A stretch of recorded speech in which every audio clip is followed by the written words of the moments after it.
What is going on, Falafel Jr.?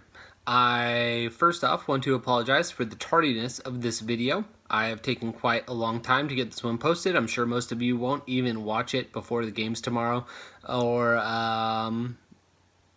before week 11 is done and over with. So I apologize, but here it is. It will be posted. It will be there for a couple days for you guys to watch until the next week's games, and you don't care about it anymore. But here we are. Remember, this is the last week of awards. Next week we will be getting into playoff scenarios, playoff potential, all that kind of stuff. Everyone that's going to be fighting for a spot, all that kind of stuff. So yeah, let's get into it right away. Falafel Jr. High as a Kite Award, week 11 or 10. Week 11, because week 11's actually started. I'm sorry. Again, these are late. Shut up.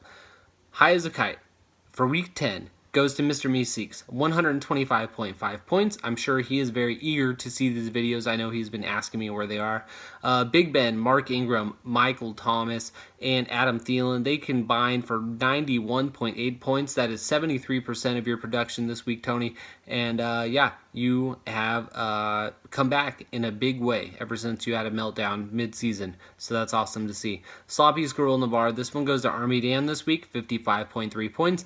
You had 5 players score less than 5 points, which is something that I'm very accustomed to in Falafel, and only 2 players in double digits. So hopefully your team can turn that around. I know you're you're towards the bottom of the league there. So I'm pulling for you, Army Dan. Let's see it turn around.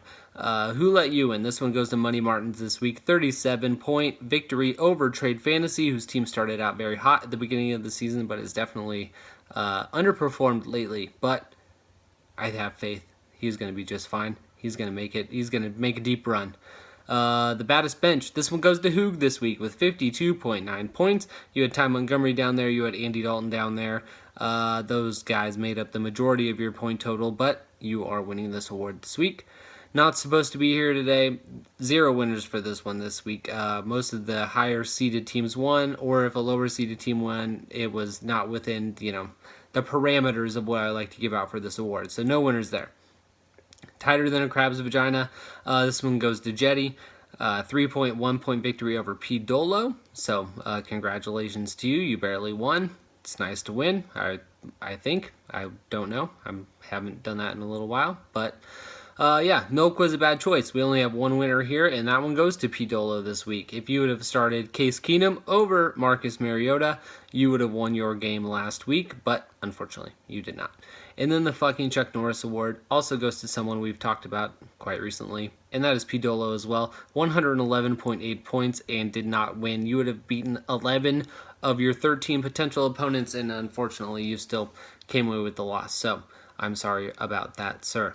All right, week 11, which has already started, so some of you are already winning or losing your games. But here we are, 8-2 Slime Sucking Hogs up against 6-4 Gates. We've got 6-4 Showcase going against 6-4 Hoog, 6-4 Caveman versus 5-5 P. Dolo, 5-5 Jetty versus 5-5 Money Martins, 5-5 Mr. Meeseeks up against 3-7 Jacob Niner, 5-5 GA17 versus 3-7 Dead Duck, and then 5-5 Trade Fantasy up against 2-8 Army Dan. So a lot of teams in contention for the last playoff spot. I will have some information about the playoffs next week as we dive into that playoff talk, like I mentioned. So stay tuned for that, and good luck to everyone this week. I hope you all win your games, and I'm sorry to all of those who lose. So I will talk to you later. Until then, peace.